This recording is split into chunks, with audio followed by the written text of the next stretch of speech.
Fame and fortune can give you everything, except what you're really searching for. When chart-topping pop star Mateo Vega's car breaks down in a tiny Tennessee town, he stumbles upon something he never expected to find. A voice so pure, so haunting, that it stops him in his tracks. But in a world where talent is manufactured and authenticity is rare, what happens when two musical souls from completely different worlds collide? The answer will change everything. Not just for a small-town church singer with responsibilities and secrets, but for a jaded celebrity who's forgotten why he started making music in the first place. Sometimes the most important discoveries aren't about finding something new, but remembering what was lost. Mateo Vega slumped against the leather seat of his luxury SUV, massaging his temples as the Tennessee countryside blurred past his window. 3 months, 27 cities, and 42 shows had left him hollow. The endless sea of screaming fans, the relentless schedule, the same auto-tuned songs night after night. It all felt like a beautifully wrapped package with nothing inside. "You've got that look again," his driver, Paolo, said, glancing in the rearview mirror. "What look?" Mateo asked, though he knew exactly what Paolo meant. The "why am I doing this anymore" look. Paolo had been with him since before his first platinum record, back when Mateo still wrote songs that meant something. Mateo sighed. "Just tired. Need some air." He tapped the partition. "Pull over at the next exit. Anywhere quiet." Paolo raised an eyebrow but nodded. "Your manager won't like you disappearing again." "Let me worry about Vanessa." Mateo pulled his baseball cap low and slipped on sunglasses, his ineffective but necessary disguise. 2 hours, Paolo. That's all I need." When the SUV stopped at a gas station in what appeared to be the middle of nowhere, Mateo slipped out and walked toward a cluster of small businesses that made up the heart of Oak Ridge, Tennessee. Population 2,547, according to the weathered welcome sign. For the first time in months, no one stared. No one asked for selfies. No one screamed his name. The quiet felt like a gift until a sputtering noise from the vintage Corvette he'd impulsively rented at the gas station shattered his peace. The engine coughed twice before dying completely, leaving him stranded on a street lined with oak trees and small storefronts. "Perfect," Mateo muttered, pulling out his phone only to find no signal. The universe seemed determined to separate him from his carefully scheduled life. Sweat beaded on his forehead in the late summer heat as he scanned for help. Across the street stood a small white church, its modest steeple pointing skyward amid ancient trees. "Riverside Community Church," read the simple wooden sign. Through open windows came the faint sound of music. Mateo crossed the street and hesitated at the heavy wooden doors. He wasn't religious. His relationship with faith had ended when his mother died, despite all his childhood prayers. But something about the gentle harmonies floating from inside pulled at him. He slipped inside, the cool darkness a relief from the heat. Taking a seat in the back pew, he noticed about 15 people gathered near the altar, arranged in a small choir formation. An elderly man directed them with enthusiastic, if imprecise, gestures, his silver hair catching the colored light from stained glass windows. "From the bridge now, everyone," the director called. "Eliza, remember your entrance after the second measure." The piano began a simple introduction, and the choir joined with a traditional hymn Mateo vaguely recognized from his childhood. Their voices were pleasant, but unremarkable. Until the bridge. A single female voice emerged, soaring above the others with such clarity and emotion that Mateo felt the hair on his arms stand up. Her tone was untrained but perfect in its rawness. a voice that knew pain and joy in equal measure and held nothing back. He leaned forward, trying to identify which woman was singing. His eyes settled on a slender figure standing slightly apart from the others. A young woman with dark hair pulled back in a simple ponytail, wearing jeans and a faded blue blouse. Nothing about her appearance suggested the extraordinary talent flowing from her lips.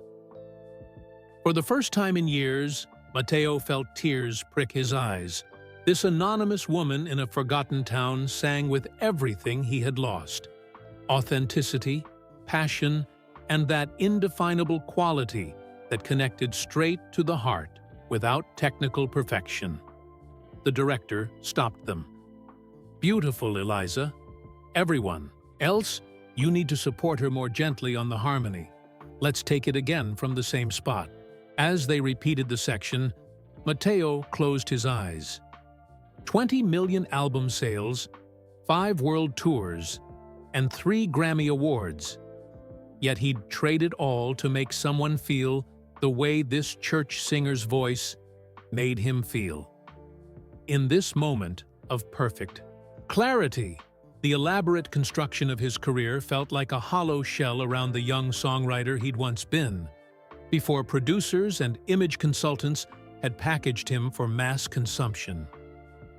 The rehearsal ended, and choir members gathered, their belongings chatting among themselves.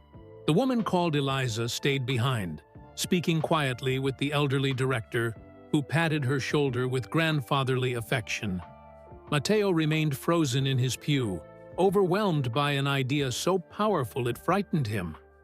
This voice, this authentic, untouched talent, represented everything the music industry had stripped from him. In Eliza's voice, he heard not just his past, but possibly his future. As the church emptied and Eliza gathered her sheet music alone, Matteo stood on shaky legs. His broken-down car no longer seemed like bad luck, but something more significant: an intervention from whatever forces guided lost souls to where they needed to be. Taking a deep breath, he removed his sunglasses and walked toward the only voice that had moved him to tears in years. "Excuse me," Matteo said, his voice softer than intended. Eliza looked up, her sheet music clutched to her chest. Up close, her eyes were a startling shade of amber, wary but kind. "Can I help you?" she asked, glancing toward the exit as if calculating the distance. "I'm sorry to interrupt. I was just passing through town when my car broke down." He gestured vaguely toward the door. "I heard the music and—" He trailed off, suddenly aware of how strange he must seem. A stranger lurking in the back of a church. Eliza's expression remained polite, but guarded. "Pastor Mills can probably point you to Thompson's garage if you need a tow." "Actually, I wanted to tell you how incredible your voice is," Matteo said, stepping closer. "I've never heard anything like it." A flush spread across her cheeks. "Thank you, but I'm not really a soloist. I just fill in when needed." "You should be. You have a gift." The words tumbled out with an earnestness that surprised even him. Eliza tucked a loose strand of hair behind her ear, looking uncomfortable, with the praise. "It's just singing. Nothing special." "Trust me, I know something about voices," Matteo said, the irony of this statement not lost on him given how processed his own recordings were. "Yours is extraordinary." She studied him more carefully now, a flash of recognition crossing her face. "Wait, are you—" The elderly choir director interrupted, approaching with an armful of hymnals. "Eliza, dear, would you mind helping me with these before you go?" He paused, noticing Matteo. "Oh, hello there. Visiting Oak Ridge?" "Just passing through," Matteo said, holding out his hand. "I'm Matt." Using the shortened version of his name was an old habit when trying to be anonymous. Pastor Mills, the man replied, shaking his hand. Any friend of Eliza's is welcome here. Oh, we're not, Eliza began. He's just, Mateo said simultaneously.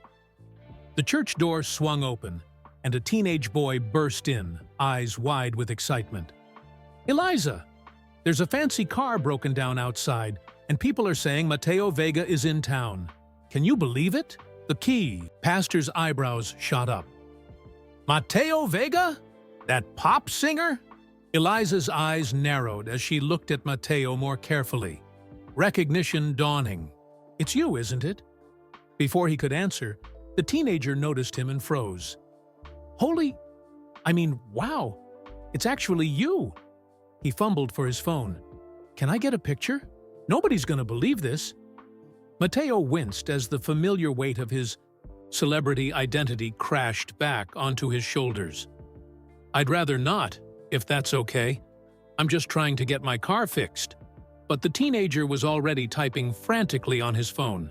Within minutes, the quiet church became a hub of activity as word spread through the small town like wildfire. People began to appear in the doorway, smartphones ready. Come this way, Eliza said suddenly, grabbing Mateo's arm and pulling him toward a side door. There's another exit through the choir room. He followed gratefully as she led him down a narrow hallway and out a back door that opened onto a small garden. Thank you, Mateo said, relieved to escape the growing crowd. Eliza crossed her arms, keeping her distance. So you're really him? The Mateo Vega? He nodded, feeling strangely ashamed. I am. But today I was just hoping to be nobody for a while. Must be nice to have that choice, she said, not unkindly, but with a directness that cut through his practiced charm. Some of us are nobodies all the time. The comment stung with its truth. I didn't mean, it's fine, she interrupted, but I should go. I have a shift at the diner in 20 minutes, and I need to check on my grandmother first. Wait, Mateo said, as she turned to leave. Could we talk? About music, I mean. I'd like to hear more about your singing. Eliza laughed, a short, surprised sound. What could Mateo Vega possibly want to know about my singing? Don't you work with the best vocal coaches in the world? That's exactly why I want to talk to you. Because you don't sound like someone who's been coached into perfection. You sound real. He hesitated, then added, I can't remember the last time I felt the way I did hearing you sing. Something in his tone must have reached her, because her expression softened slightly. Look, I'm flattered, but I have responsibilities. My grandmother's sick, my little brother needs looking after, and I work 3 jobs to keep us afloat. Singing is just something I do on Sundays. Before Mateo could respond, a boy of about 12, the same one who had recognized him in the church, came running around the corner. Eliza, there you are! And wow, it really is you! He stared at Mateo in awe. Theo, not now, Eliza said firmly. We need to get home to Grandma. But Eliza, it's Mateo Vega. The Mateo Vega. Theo bounced on his toes, unable to contain his ikoiki excitement. I have all your songs on my playlist. Despite his earlier frustration, Mateo found himself smiling at the boy's enthusiasm. Thanks, man. That means a lot. Could you sign my hat? Please? Theo pulled a worn baseball cap from his back pocket. As Mateo signed the hat, he had an idea. I know you're busy, he said to Eliza, but maybe we could just grab a coffee tomorrow? I'd really like to talk about a musical opportunity. Eliza frowned. What kind of opportunity? Just a conversation, Mateo assured her.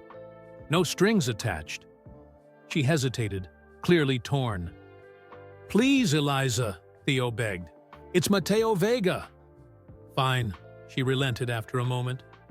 Oak Ridge Diner, tomorrow at 2. I get a break then. I'll be there, Mateo promised, relief washing over him.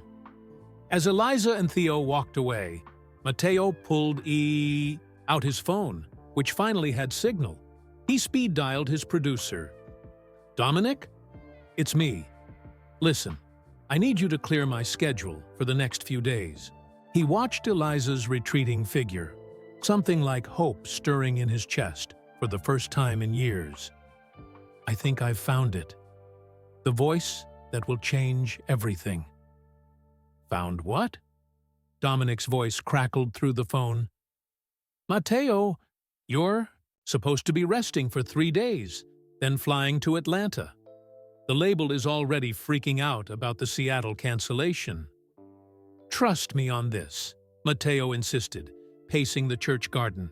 I need a week, maybe 2. Dominic's sigh was explosive. For what? Another creative retreat that ends with nothing to show for it? The accusation stung, partly because it held truth. His last 3 attempts to write new material had failed, miserably. This is different. I heard something today. Someone. A voice that made me remember why I started making music in the first place. Great. Record it on your phone and send it to me. We'll fly her to LA after the tour.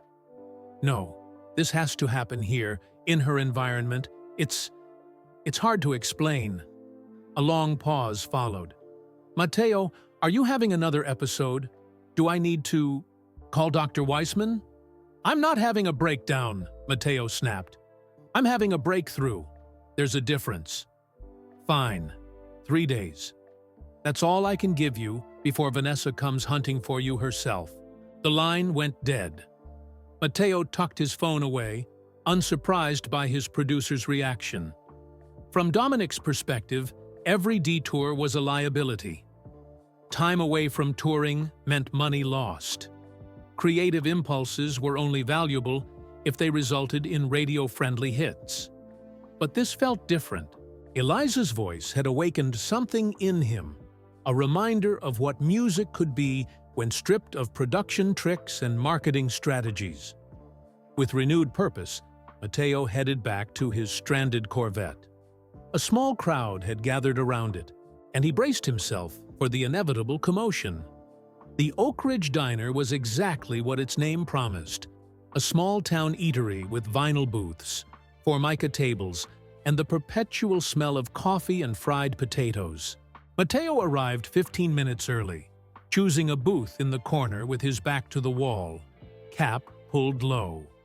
At precisely 2 o'clock, Eliza emerged from the kitchen, untying her apron. She wore the diner's uniform, a pale blue dress with a white collar, and looked exhausted. You actually showed up, she said, sliding into the booth across from him. I said I would. Mateo pushed a coffee toward her. I ordered this for you. Hope that's okay. She accepted it with a small nod of thanks.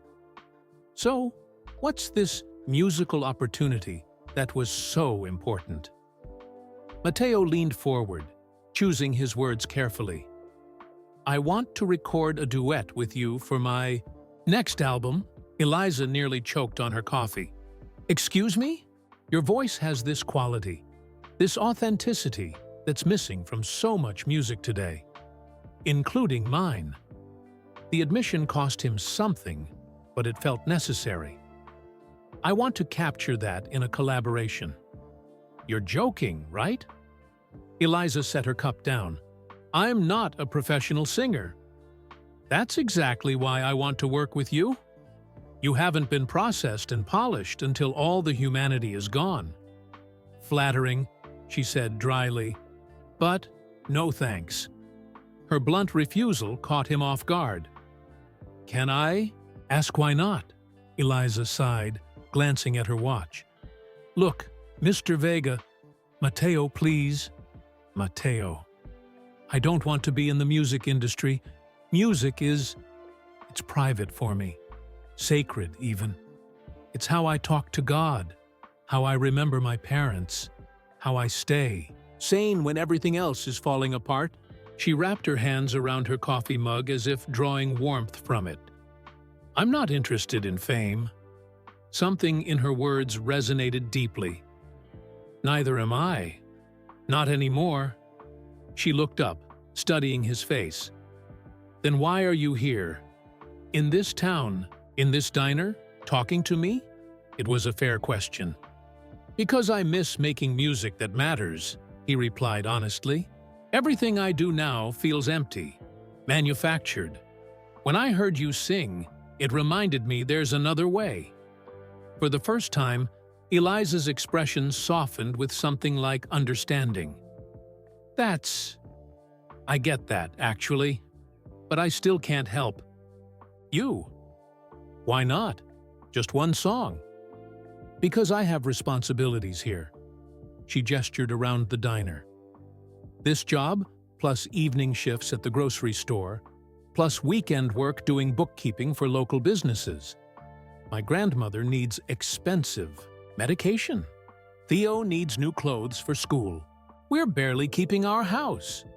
She shook her head. I can't just drop everything for a recording session. I could compensate you for your time, Mateo offered. Her expression hardened instantly. I'm not for sale. That's not what I meant. Isn't it? She stood up. My break's over. Eliza, wait. Mateo reached for her hand but stopped himself. I didn't mean to offend you. I just thought... You thought what? That you could swoop into town in your fancy car, wave some money around, and I'd jump at the chance to be part of your world? Her amber eyes flashed. That might be how things work in your industry, but not here. Not with me. As she turned to leave, the diner's door swung open, and Theo burst in, his face flushed with urgency. Eliza, he called out, spotting her immediately. Grandma's sick again. Mrs. Tanner from next door called. The medicine isn't working. The color drained from Eliza's face. Did she call an ambulance?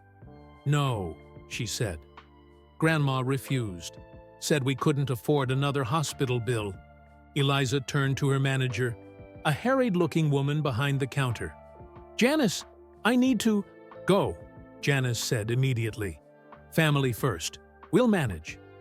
Grabbing her bag from under the counter, Eliza rushed toward the door, Theo at her heels.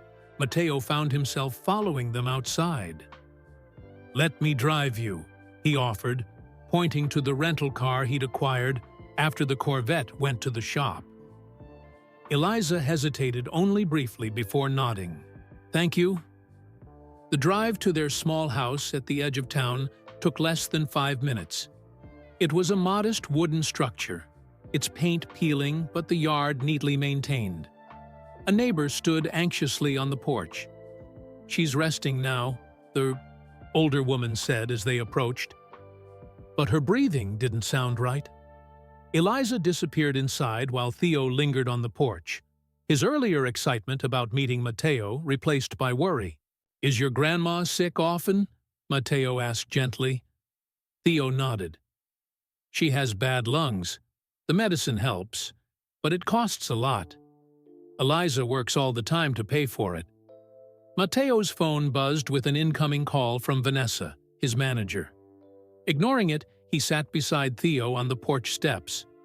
Your sister has an amazing voice, he said. I know. Theo's face brightened slightly. Our mom was teaching her to sing before the accident. Dad used to say Eliza had a voice that could heal broken hearts. The accident? Car crash. 4 years. Ago. Theo kicked at a pebble. That's when we came to live with Grandma. Before Mateo could respond, another call came through, this one from Dominic. I need to take this, he said apologetically, walking to the edge of the yard. What part of 3 days wasn't clear? Dominic demanded without preamble. Something came up, Mateo replied. I need more time. No, what you need is to get back on the road. The Atlanta venue is sold out. 18,000 tickets. Mateo watched as Eliza appeared on the porch, her face tight with worry as she spoke to the neighbor. "I'll be there," he said abruptly, "but I need one more day here." Hanging up, he walked back to the porch just as the neighbor was leaving. "How is she?" Mateo asked. "Stable," Eliza replied, though her expression suggested otherwise. "Thank you for the ride, but we'll be fine now." Mateo glanced at the rental car idling in the driveway, then back at the small church visible in the distance, its simple steeple a stark contrast to the arenas he usually occupied. Standing there, caught between Eliza's world and his own, he felt a clarity he hadn't experienced in years. The choice seemed both impossible and inevitable. Mateo returned to his hotel room that evening, pacing the floor as sunset painted the walls gold. His phone had buzzed non-stop. Vanessa, Dominic, his tour manager, even his publicist, all demanding his return to the carefully structured world he'd built. But all he could think about was Eliza's voice and the quiet dignity with which she carried her burdens. With sudden resolve, he called Vanessa. "Finally," she answered. "Where have you been? The jet is fueled and waiting." "I'm not coming to Atlanta," Mateo said, the words bringing unexpected relief. "Cancel the show." "You've lost your mind." Vanessa's voice turned icy. "Do you understand what you're throwing away? The financial penalties alone—" "I'll cover them," Mateo interrupted. "This is important, Vanessa. More important than the career we've spent a decade building? Than the fans who paid good money to see you?" The guilt hit him like a physical blow. "I'll make it up to them. Reschedule. Offer refunds. Whatever it takes." "Whatever it takes," Vanessa repeated slowly. "And what exactly are you doing that's worth this chaos?" Mateo hesitated, knowing how it would sound. "I found something real here. Something that matters." "A girl," Vanessa deduced flatly. "This is about a girl." "It's about music," Mateo corrected, though even he wasn't entirely convinced of the distinction. "I need to see this through." The silence that followed was worse than her anger. "You have 1 week," she finally said. "Then I expect you back on tour, focused and professional. Otherwise, the label will invoke the breach of contract clause." The line went dead, and Mateo exhaled slowly. 1 week. It would have to be enough. Sunday morning found Mateo slipping into the back pew of Riverside Community Church once again. This time, word of his presence had spread, and the small church was unusually full. He nodded politely to the curious glances, but kept his focus on the choir area where Eliza stood. When she sang, he closed his eyes, letting her voice wash over him. It was even more affecting than he remembered. Pure, untrained emotion flowing directly from her heart to his. The technical imperfections only made it more powerful, like the cracks in a ceramic piece that revealed the artist's hand. After the service, he waited as people filed out, many lingering in hopes of meeting him. Pastor Mills approached with a warm smile. "Mr. Vega, what a pleasant surprise to see you again. I must admit, your presence has boosted our attendance considerably." "Please call me Mateo," he replied, "and I'm glad I could help, even accidentally." The pastor chuckled. "Nothing accidental about it, I think. God's timing rarely is." He gestured toward the side of the church. "Our roof's been leaking for 2 years now. We've been saving for repairs, but at this rate, we'll be swimming by Christmas." Mateo followed his gaze to water stains spreading across the ceiling. An idea began to form, one that felt right, in a way his recent career decisions hadn't.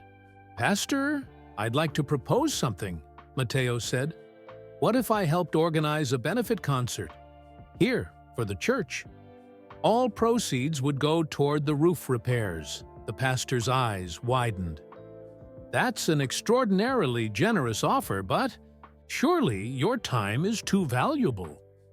My time is exactly what I want to give, Matteo interrupted gently. It would be small, intimate, just me, maybe a piano, and, he hesitated, I'd like Eliza to perform too. Eliza? The pastor looked surprised. She's a lovely singer, of course, but she's quite shy about performing. I know, but her voice deserves to be heard. As if summoned by her name, Eliza approached, her expression guarded. Pastor Mills, Theo's waiting at home with Grandma. I should go. Eliza, dear, the pastor said, Mr. Vega, Matteo, has just made the most remarkable offer. He wants to organize a benefit concert for our roof repairs.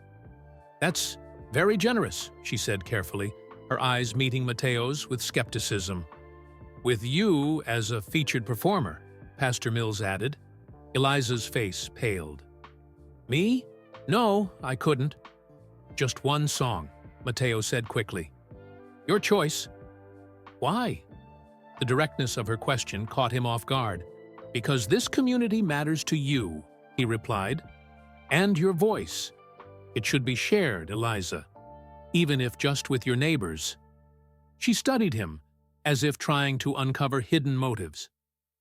This isn't about your album? No, he promised. This is about your church, your community. A simple benefit concert, nothing more. Pastor Mills beamed. It would be a blessing, truly. Think of what it would mean for the church. Eliza bit her lip, glancing at the water-stained ceiling. Matteo could almost see her weighing her fear against her desire to help. Just one song? She asked. Just one, Matteo confirmed. Though I hope you'll help me choose a few for my set, too. A murmur of excitement spread through the remaining congregation members who had overheard. Mrs. Tanner, the neighbor who had helped with Eliza's grandmother, stepped forward. Eliza, honey, you have to do it. Your voice is a gift, and the church needs this roof before winter. Slowly, Eliza nodded. Okay, one song, for the church. Relief flooded through Matteo. Thank you. As word of the benefit concert spread through the small church, excitement grew. People gathered around, offering help with arrangements, advertising, refreshments. The energy in the room transformed. Worry about the roof replaced by anticipation. Amid the commotion, Theo burst through the church doors, his face alight with excitement. Is it true? Matteo Vega is doing a concert at our church? Before anyone could answer, he spotted Matteo and rushed over. This is the coolest thing that's ever happened in Oak Ridge. Are you really going to sing with Eliza? Can I help? I could sell tickets or something. Matteo laughed at the boy's enthusiasm. We'd love your help, Theo. As the group moved to the church fellowship hall to begin planning, Matteo noticed Eliza hanging back, her expression troubled. Having second thoughts? He asked softly. I've never performed in front of a real audience, she admitted. Just the church choir. You'll be amazing, Matteo assured her. I can help you prepare, if you want. She met his eyes. Why are you really doing this? You could be performing for thousands right now, not planning a small-town charity show. The question deserved honesty. Because for the first time in years, this feels right. My music used to mean something. It used to come from somewhere real, inside me, before all the production and marketing took over.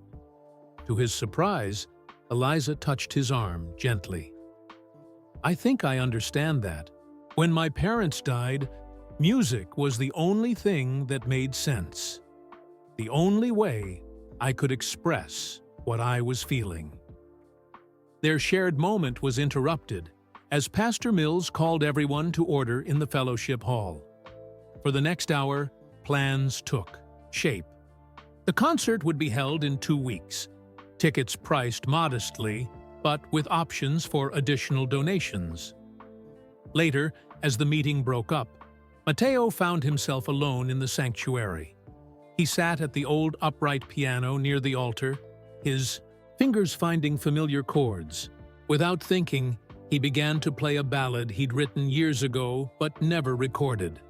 A song about feeling lost, about searching for something genuine in a world of illusions. He sang quietly, forgetting for a moment where he was, lost in the music that had once poured out of him naturally, before teams of producers shaped every note. "That's beautiful," Eliza's voice came from behind him. "I've never heard it before." Matteo's hands stilled on the keys. "It's never been released." "Why not? It's more honest than anything I've heard on your albums." Her blunt assessment made him smile despite the sting of truth. The label thought it was too raw, not commercial enough. Eliza sat beside him on the piano bench, careful to maintain a respectful distance. "You should play it at the benefit." "Maybe I will," he said, surprised by how much her opinion suddenly mattered. Over the next week, Riverside Community Church became the unlikely center of a whirlwind of activity. Word of Matteo Vega's benefit concert spread beyond Oak Ridge to neighboring towns, bringing unexpected attention to the small community. By Wednesday, Matteo's team had arrived: sound engineers, lighting specialists, and his personal assistant, all under the watchful eye of Dominic Reyes, his longtime producer. "When you said small benefit concert, I pictured a guitar and a donation basket," Dominic commented as they surveyed the church. Technicians were setting up a modest but professional sound system where the altar normally stood. "Not whatever this is becoming." "It's still small," Matteo insisted. "Just better quality sound than their ancient speakers could handle." Dominic raised an eyebrow. "And the 3 cameras?" "For the church to use for publicity. And maybe a small online stream for fans who donate?" "Uh-huh." Dominic crossed his arms. "And her?" He nodded toward Eliza, who was across the room looking overwhelmed as a sound tech showed her how to use a professional microphone. "She's part of the show," Matteo said simply. "Matteo, I've known you since you were playing coffee shops in San Diego." "What's really going on here?" Before Matteo could answer, Pastor Mills approached, beaming with excitement. "Matteo, my boy, this is beyond anything we imagined. The ticket sales have already covered half our roof repairs, and we haven't even held the concert yet." "That's great news, Pastor," Matteo replied, genuinely pleased. "And now we have reporters calling from Nashville. Imagine that. Our little church in the news." As the pastor moved on to welcome other newcomers, Dominic fixed Matteo with a knowing look. "You like her?" "It's not like that," Matteo protested, too quickly. "Remember Miami? That backup singer from the Estrella tour? Or the songwriter in London? This is different." "It always is," Dominic sighed. "Just remember, you're leaving in 3 days. Don't make promises you can't keep." The warning lingered as Matteo made his way to Eliza, who was now alone, staring at the transformed church with a mixture of awe and anxiety. "Overwhelming, isn't it?" he asked. She nodded. "Your people work fast. Yesterday, this was just our simple church." "They're efficient," Matteo agreed, "but the heart of this place hasn't changed." "Hasn't it?" Eliza gestured toward church members buzzing with excitement, taking selfies near the equipment. "Everyone's starstruck. Even Pastor Mills is caught up in it all." "Is that bad?" "They're excited. It's just different." She bit her lip. "I'm not sure I can do this, Matteo. All these people, the cameras." "You can," he assured her. "Think of it as Sunday service, just with better microphones." She managed a small smile. "Easy for you to say. You perform for thousands." and I'm terrified every time." The admission surprised them both. "The day I stop feeling nervous before a show is the day I should quit." "Really? You get scared?" "Petrified," he confirmed. "But then I start singing, and it all falls away." Their conversation was interrupted by Theo, who had appointed himself unofficial assistant to the production team. "Eliza! Matteo! The sound! Check is starting in 15 minutes. He bounced with energy. "And there's a news van outside, from Nashville." As Theo raced off to continue his self-assigned duties, Eliza's face paled. "A news van? I thought this was just for the town." "Just focus on the music," Matteo said gently. "The rest is noise." As promised, sound check began, with Matteo's team, guiding the church choir through levels and microphone techniques. When Eliza's turn came, her hands trembled visibly. "Just like practice," Matteo encouraged from the piano. "We've done this a dozen times." He played the opening chords of Amazing Grace, the hymn she'd chosen for her solo. Eliza closed her eyes, took a deep breath, and began to sing. The church fell silent as her voice filled the space, clear, soulful, and utterly genuine. The sound technicians exchanged impressed glances. Even Dominic, standing at the back with arms crossed, looked up from his phone. When she finished, Matteo couldn't help the smile spreading across his face. "Perfect." Eliza blushed, clearly uncomfortable with the attention. "It still feels strange, with the microphone." "You'll get used to it," Matteo assured her. "Now, should we try our duet?" They had decided to close the show with a duet, a folk song they both knew, simple enough to learn quickly, but meaningful in its lyrics about finding light in darkness. As they practiced, something magical happened. Their voices blended perfectly, his polished tenor finding natural harmony with her raw, emotional soprano. By the third run-through, even the hardened sound engineers were watching with undisguised admiration. "You two sound like you've been singing together for years," one commented. Later, as the day's preparations wrapped up, Matteo found Eliza sitting alone in a pew, looking pensive. "Tomorrow's the big day," he said, sliding in beside her. "How are you feeling?" "Nervous, excited, terrified." She managed a small laugh. "Is that normal?" "Completely."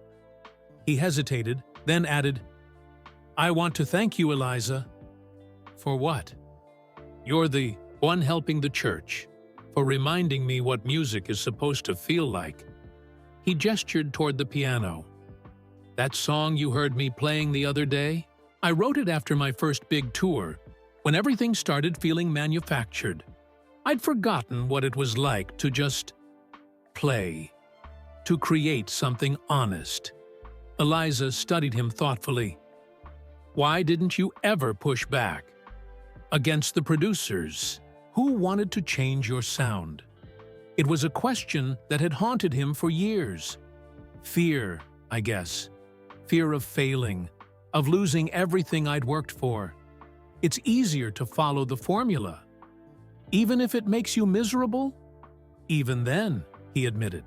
"Pretty stupid, huh?" She shook her head. "Not stupid, human." Their moment was interrupted as Dominic entered the church, his expression grim. He signaled urgently to Matteo. "Excuse me," Matteo said to Eliza. "Production emergency, probably." He joined Dominic near the entrance. "What's wrong?" "Is it the streaming setup?" Vanessa called, Dominic said without preamble. "The label executives want to know what the hell is happening here. There are social media posts, local news coverage. They're concerned you're planning some kind of unauthorized release. It's a charity concert, nothing more." Dominic handed him a tablet. "Tell that to TMZ. Matteo Vega discovers unknown singer in Tennessee church. There's even blurry video someone took of your rehearsal with her." Mateo scanned the article, his heart sinking. The tone was speculative and sensationalized, suggesting everything from a secret album to a budding romance. "This is ridiculous," he muttered. "It's just a benefit show." "The label wants to protect their investment," Dominic said. "They've sent a contract for her to sign. Just a standard release for the performance, plus first right of refusal if she wants to pursue recording professionally." "Absolutely not," Mateo said firmly. "She's not part of this industry circus. I promised her." "You don't have a choice, Mateo. Not if you want to avoid breach of contract yourself."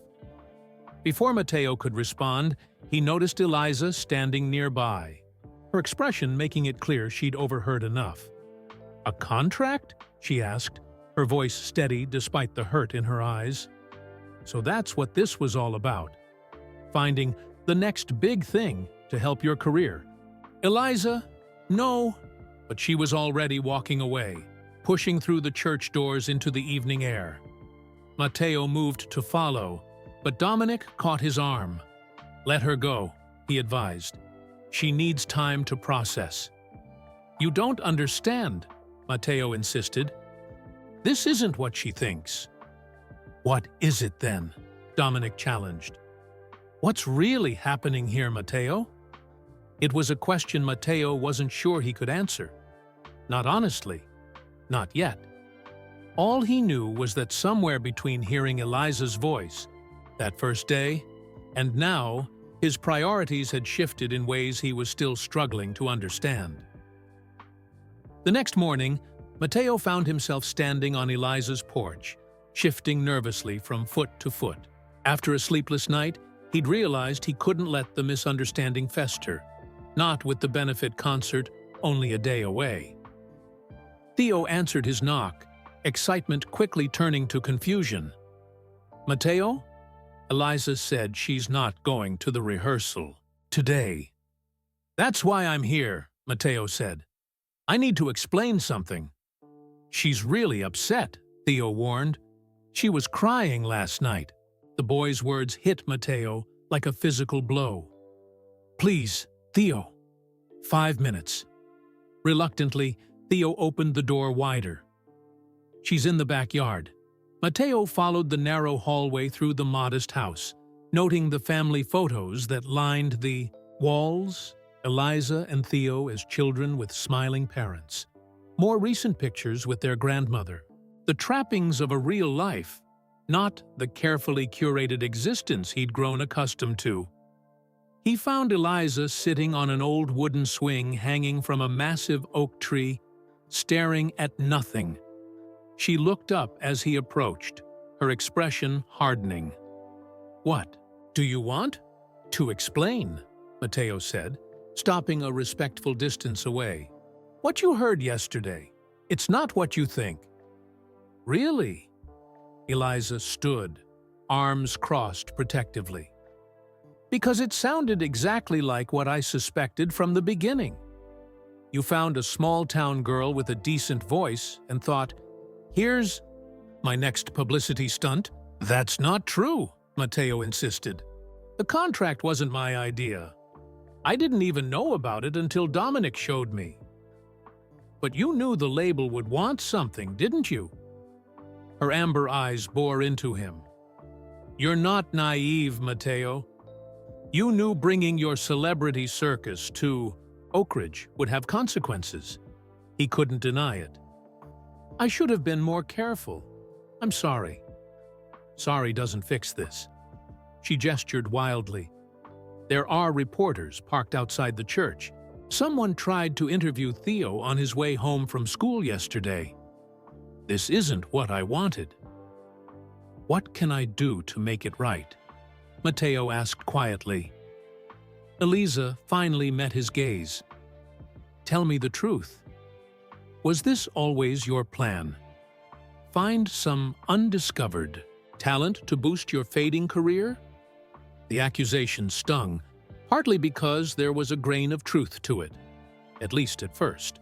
"When I called Dominic that first day, yes, I thought maybe we could collaborate professionally. But Eliza, that changed. This concert, being here in Oak Ridge, working with you, it's reminded me why I started making music in the first place. Hikoi pulled a folded document from his jacket pocket. This isn't a contract for you. It's for me. Eliza frowned, taking the paper cautiously. What is this? My new deal. I've been negotiating it for months. Mateo watched as she scanned the document. It gives me creative control over my next album. No more focus groups, no more manufactured hits. Real music, the kind I want to make. Understanding dawned in her eyes. This is what Dominic meant about protecting their investment. Mateo nodded. If I change my sound too drastically, they lose money. They're worried this benefit concert is me testing the waters for a new direction. And is it? Eliza asked softly. I don't know, he admitted. But I do know that hearing you sing reminded me of something I'd forgotten. That music should come from the heart, not a marketing strategy.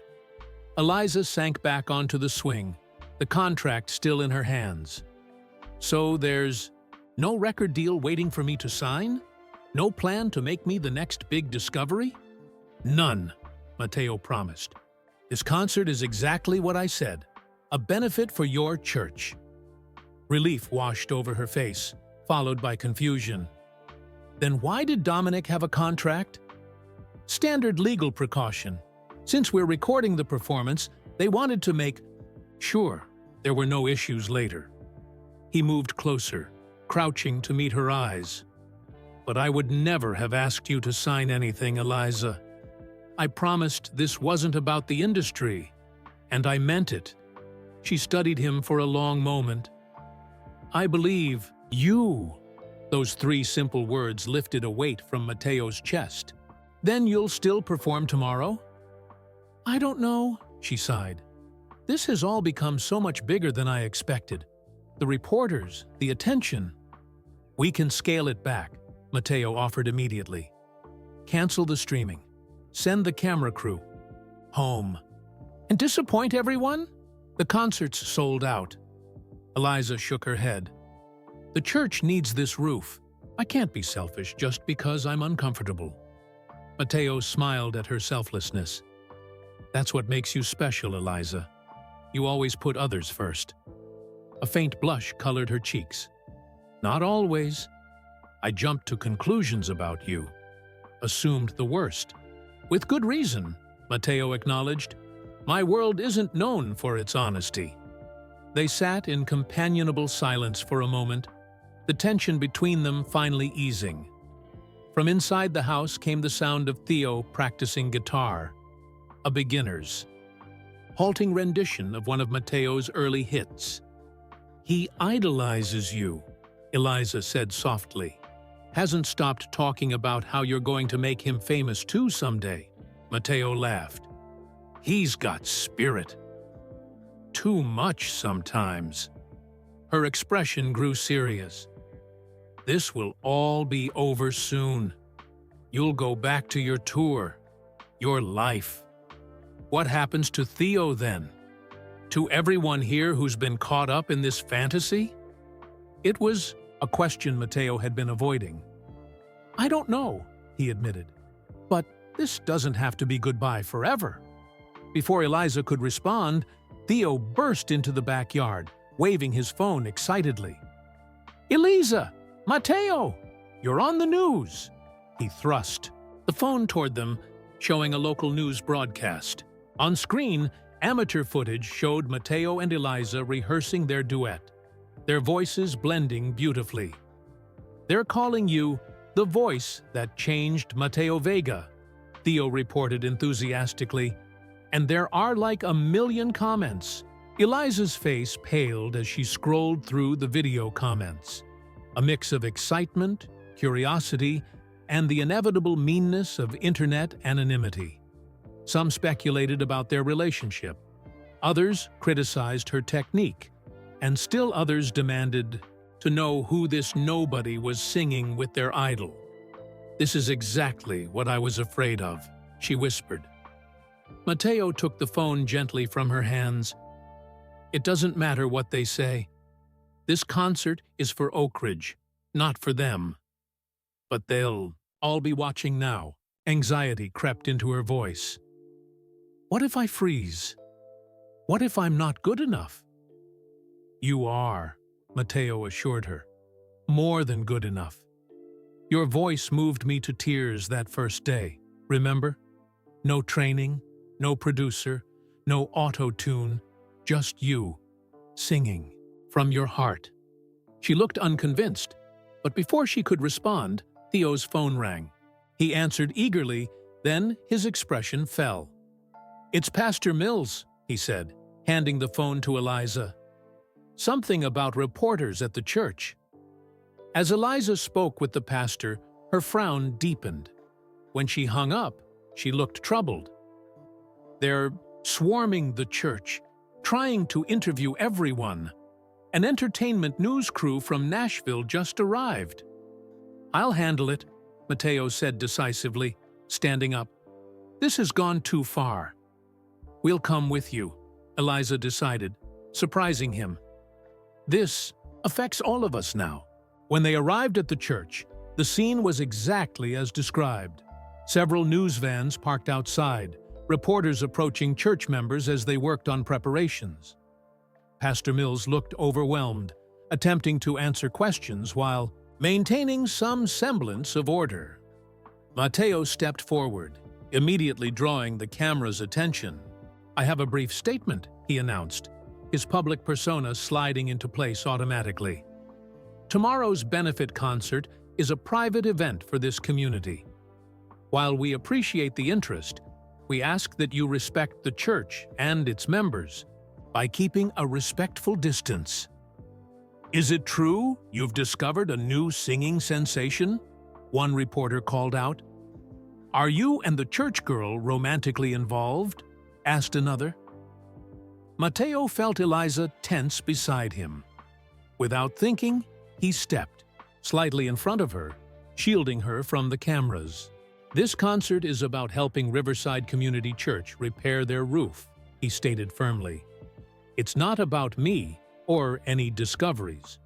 Please respect that. As the reporters continued shouting questions, Pastor Mills ushered them inside the church. Once the doors closed behind them, Eliza released a shaky breath. Is it always like this for you? She asked. Unfortunately, Mateo admitted, but you handled it well. The pastor looked between them, concern etched on his kind face. Perhaps we should reconsider the scale of tomorrow's event. No, Eliza said with surprising firmness. We've come this far. The church needs this. Her determination impressed Mateo. Despite her discomfort with the spotlight, she remained committed to helping her community. As they turned to continue preparations, Theo tugged at Eliza's sleeve. Look at this, he whispered, showing her his phone again. On the screen was a video of Mateo's impromptu defense of their privacy, already spreading across social media. The comments were overwhelmingly positive, praising his protection of the small-town singer and respect for the church.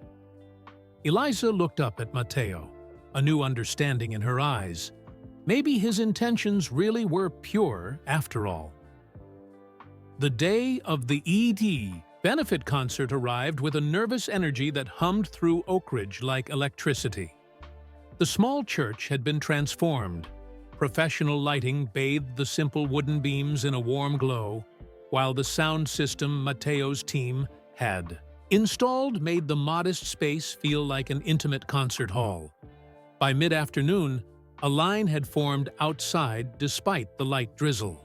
People from neighboring towns mingled with Oak Ridge locals, all drawn by the unlikely pairing of a global pop star and a small-town choir singer. Backstage, which was really just the church office temporarily repurposed, Mateo adjusted his simple outfit of dark jeans and a white button-down shirt. He'd deliberately chosen to dress down, leaving behind the flashy costumes of his arena shows for something more authentic. Nervous? Dominic asked, appearing in the doorway. Oddly, no, Matteo replied, realizing it was true. This feels right. Dominic studied him.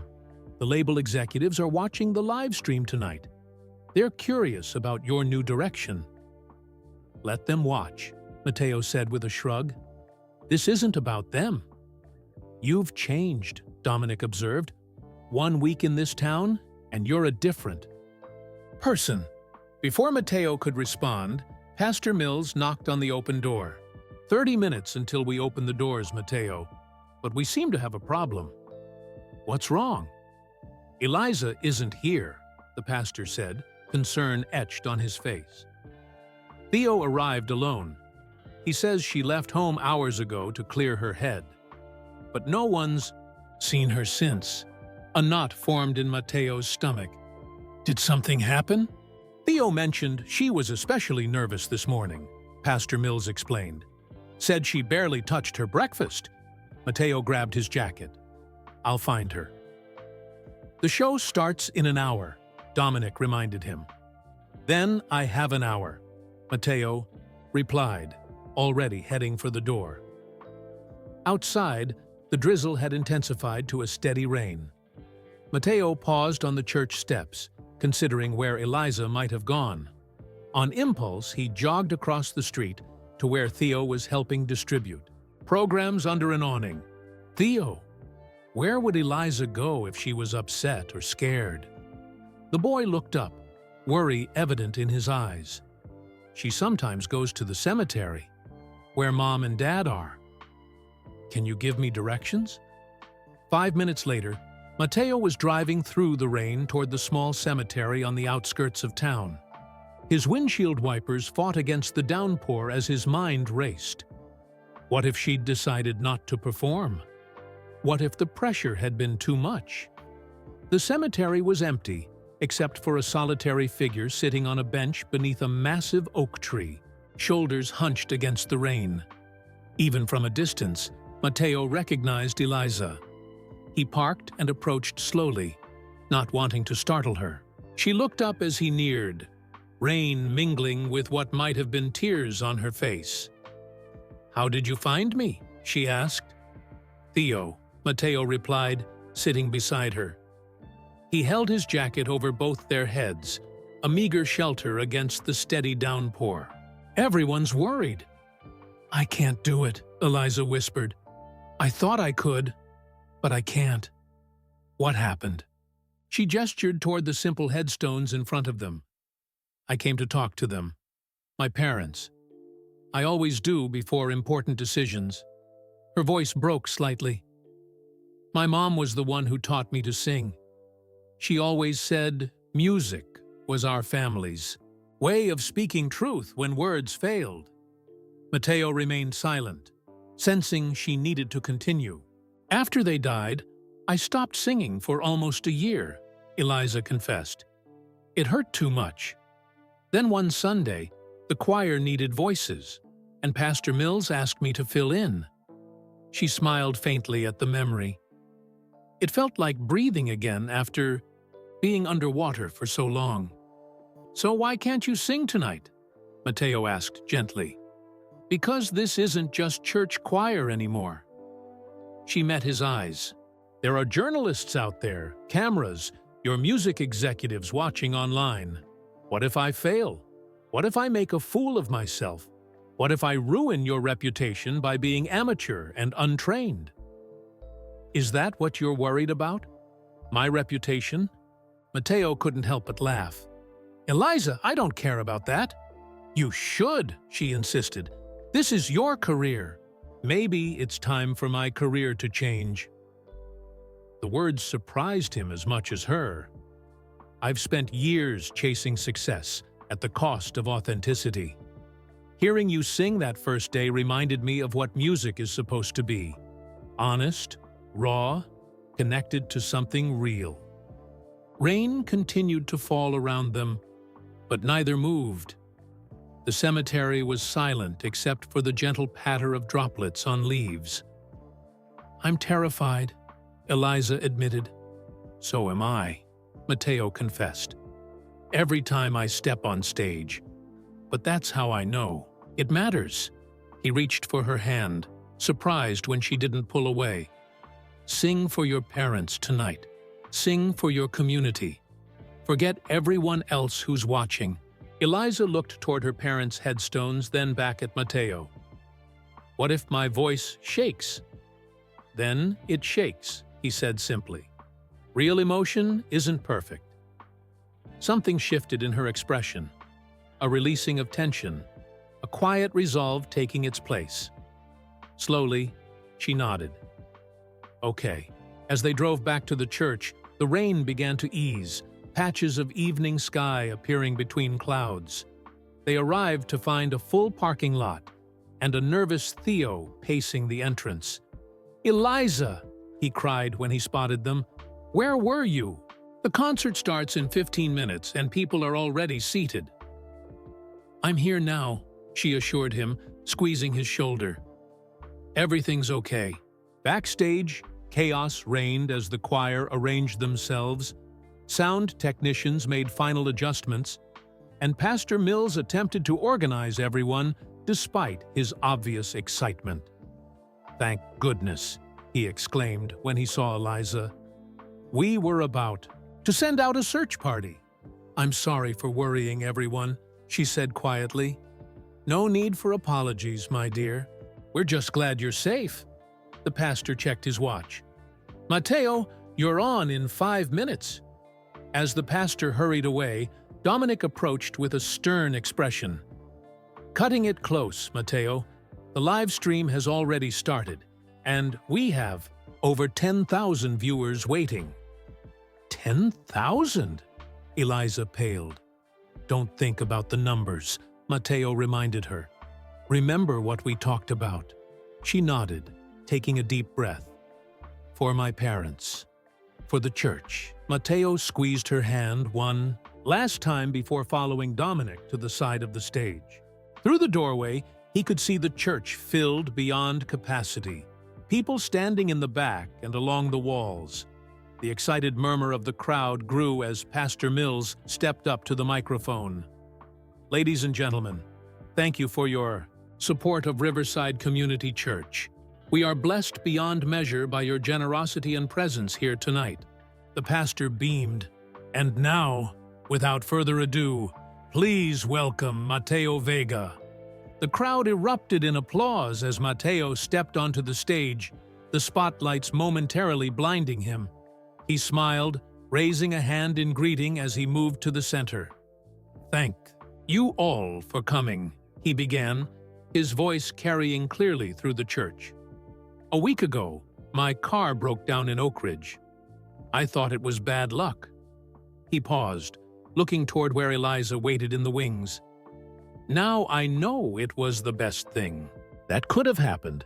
He continued, explaining about the church's roof, about the community that had welcomed him, about the unexpected magic of small-town life. But as he spoke, he realized something was wrong. The crowd's attention had shifted, whispers spreading through the room. Even Pastor Mills looked concerned, glancing repeatedly toward the back of the church. Following their gazes, Mateo realized with a sinking heart that Eliza was nowhere to be seen. She had disappeared again. He faltered, momentarily lost. Then, gathering himself, he made a quick decision. Before we continue, I'd like to play something new for you, something I haven't shared before.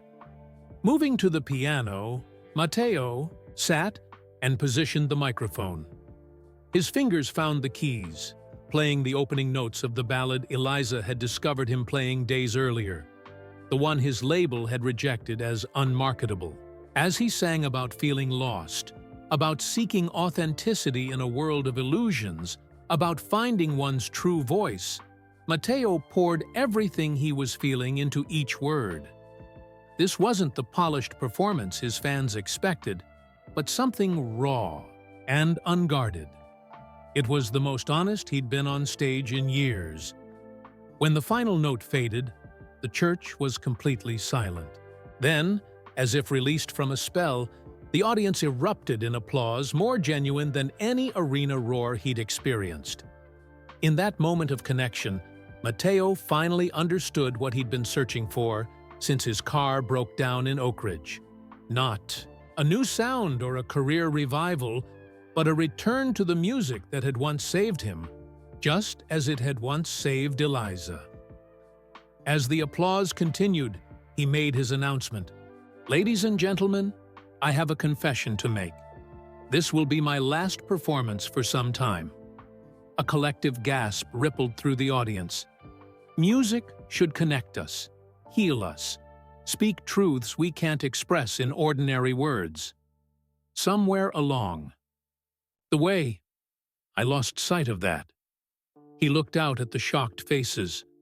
"I came to Oak Ridge by accident, but I'm staying by choice."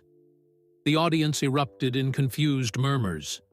Dominic stepped forward from the wings, his face a mask of professional, calm despite the panic in his eyes, but Mateo waved him away. "I know this is unexpected," Mateo continued, his voice steady. "But sometimes the most important turns in our lives come when we least expect them." From the back of the church, a clear voice rose in song. The crowd turned as one to see Eliza, standing in the center aisle, singing the opening verse of their planned duet. A song about finding light in darkness, about the courage to begin again. Mateo's face broke into a smile of pure relief as he joined in from the piano. Their voices, blending as if they'd sung together all their lives.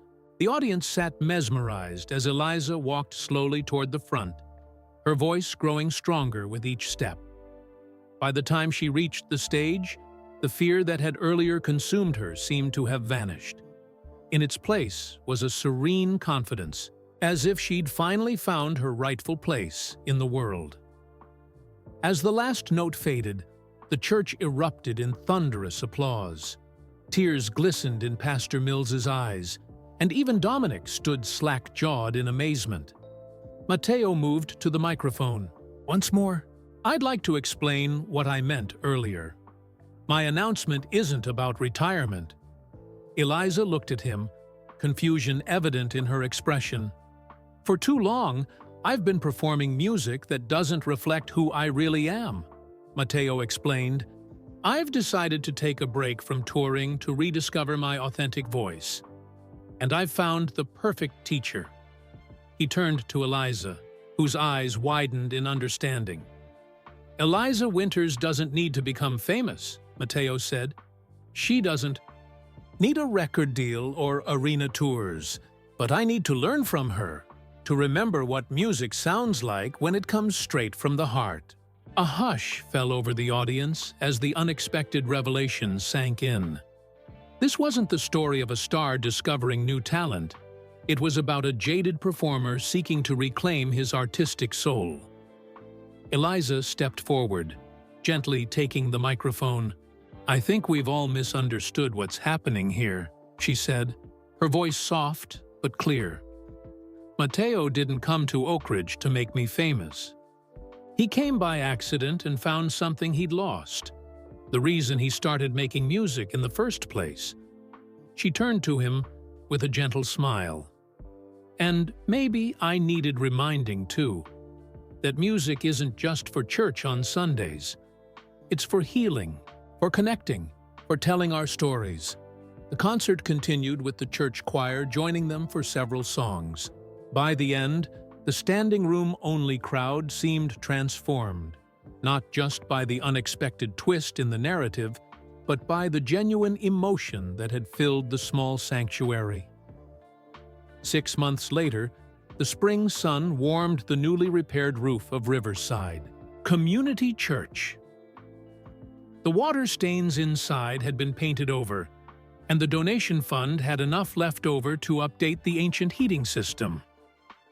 In a small house near the town square, Mateo sat at an upright piano in what had once been a dining room but was now a modest recording space.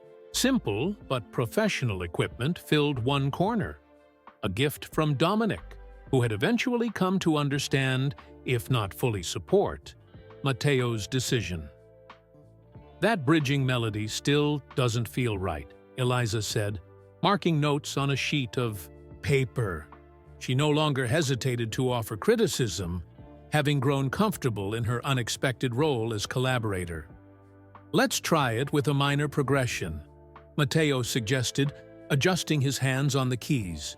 The past months had brought changes neither could have predicted. Matteo's announcement had initially caused an uproar in the music world.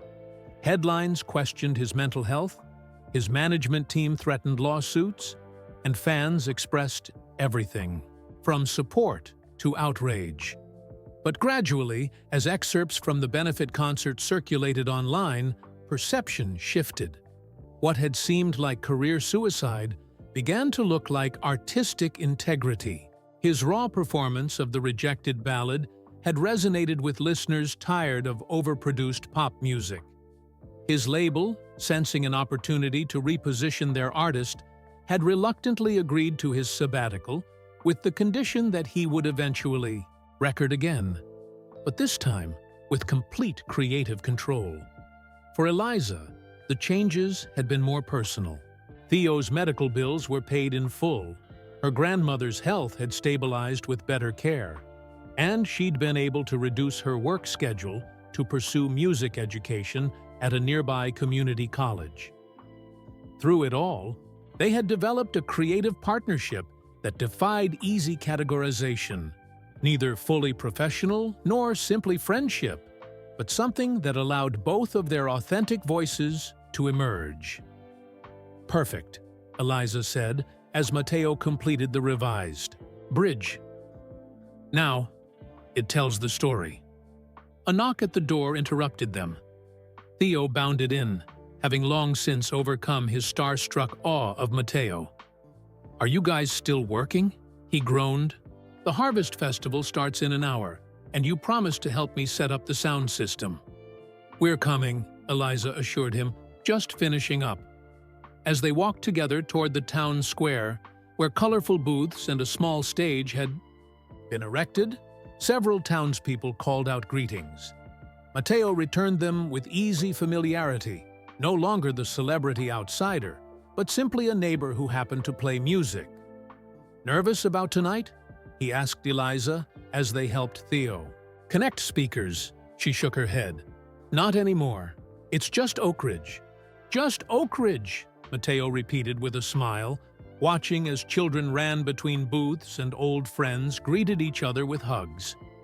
This small town that had once been merely a breakdown on his journey had become home in ways Los Angeles never had.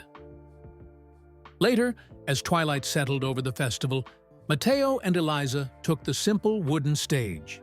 There were no cameras, no contracts, no industry executives watching, just neighbors gathered to celebrate their community. As they began to sing, their voices blending in harmony, Matteo caught Pastor Mills's eye in the crowd. The older man nodded, a knowing smile on his face, as if to say he'd understood all along what had really happened when a popular singer heard an amazing voice in a small church. It wasn't about fame or discovery or career revival. It was about finding authenticity again, in music, in purpose, in life. The voice that had changed everything wasn't just Eliza's. It was the voice in Matteo that had been silenced by success, the one that had finally found its way home. And, as their music floated up toward the stars appearing in the evening sky, both knew they had found something far more valuable than platinum records or sold-out arenas. They had found their truth, sung in perfect harmony. That was the end of this story. Where are you listening from today? If you enjoyed this heartwarming tale about finding authenticity and rediscovering passion for music, please like this video and subscribe to our channel for more inspiring stories like this one. Share this video with your friends and family to spread kindness and awareness. Your support helps us continue creating content that touches hearts and reminds us all of what truly matters. Thank you for listening.